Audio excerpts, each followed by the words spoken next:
Ayon sa datos ng Katablan Integrated School, 3 sa 10 kalalakihang estudyante ng senior high school ay nakakaranas ng pagre-rebelde o nalilihis ng landas. Isa na dito ang talambuhay ni Justin Asuncion na ating matutunghayan sa pagsasadula ng kanyang buhay. Nung bata pa lang ako, iniwan na kami ng aking ama. Hindi na siya nagpakita sa akin nun, simula nun. At ang mama ko naman, maaga siyang nagtrabaho para may pangkustos ng pangaralan namin. Una ko kong sinubukang dito ay yung inom ng alak. Kasi kapag nakakainom po ako, parang nilalabas ko po lahat ng sakit ng loob ko. Nilalabas ko po lahat ng problema na nasa sa loobin ko po. Bakit at kailan nagsimulang mawala ka sa pamilya? Nagsimula po yun nung nag-church kami sa pamilya ko. May nakita akong isang buong kumpletong pamilya at masaya ako sila. Parang naisip ko po na parang may kulang po sa akin.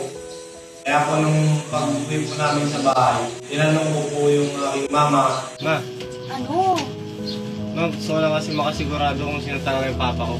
Hay nako Justin, lagi na lang bang ganyan? Araw-araw na lang ganyan yung tanong mo. Sinabi ko sa'yo, patay na yung papa mo. Iniwan na tayo, wag mo na siyang babanggitin.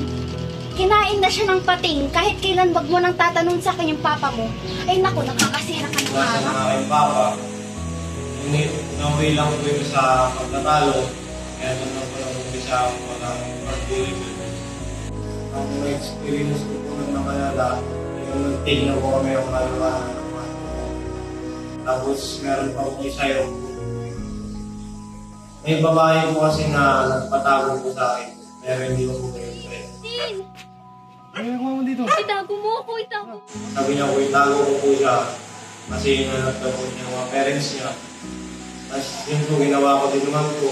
Tapos kinabukasan, nagulat na lang po ako ng bigla kong dumating doon yung lola ko. Nakasama po yung parents ng babae. Nakauwi po yun sa barangay. Tapos sabi po nila, ginagamit ko daw po yung babae dito kanya. Kailan mo napagtanto mo kailangan mo yung mag-bank? Napagtanto ko po nun nung uminom po kami ng alas 7 ng umaga hanggang alas 2 po ng madaling araw. Na halo-halo na po yung nainom namin alak nun. At hindi na po nakaya ng katawan ko. Bigla na lang po nag-collapse, hindi makahinga. Tapos po, hindi ko na po alam yung gagawin ko. Sobrang sikip na po ng tip ko. Nagulat po ako pag-isip ko. Nasa hospital na po ako. Tapos doon na po ako nag-umpisa kasi sabi ko, Lord, isa pa po yung chance, pabaguhin ko na po isa nito. Gumawa ko kayo ng paraan para bumalik po ako sa kalooban.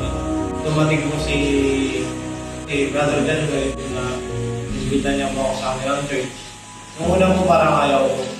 Pero hindi ko po alam kung bakit parang may nag-push po sa akin na bumalik po sa kalooban sa church. Bakit at paano mo siya nahikayat sumama sa inyong simbahan? Parang makitaan ko siya ng potential na parang gusto niya rin magbago. Hindi, nag-open din sa akin ng problema mo. Nakapanayam namin ang ilan sa mga malalapit sa puso ni Justin. Kasama na dyan ang kanyang mahal na lola at kanyang advisor. Ako namin yan, simulang maliit pa yan, alaga namin dito. Masipag yan, ang pagsilbi din sa akin yan. Pag hindi pa ko nagluto, titignan yung sinaing. Pagsasaing kita, lola. Si Justin, siya po ay maasahan ni estudyante. At ginagawa niyo yung kanyang best para siya ay matuto sa mga lessons na kanilang pinag-aaralan. Siya ay pala kaibigan din sa kanyang mga classmates, hindi na sa classmates siya kundi sa buong campus din. Siya ay masipag na estudyante. Yan. So maasahan siya. Ang pagbabago ay hindi biglaan, kundi ito ay nakukuha sa dahan-dahan, pagtulong sa sarili at paghingi ng gabay sa mahal na Diyos. Ay susi sa pagbabago na magiging tulay sa pagkakaroon ng mabuti at tuwid na landas ng buhay.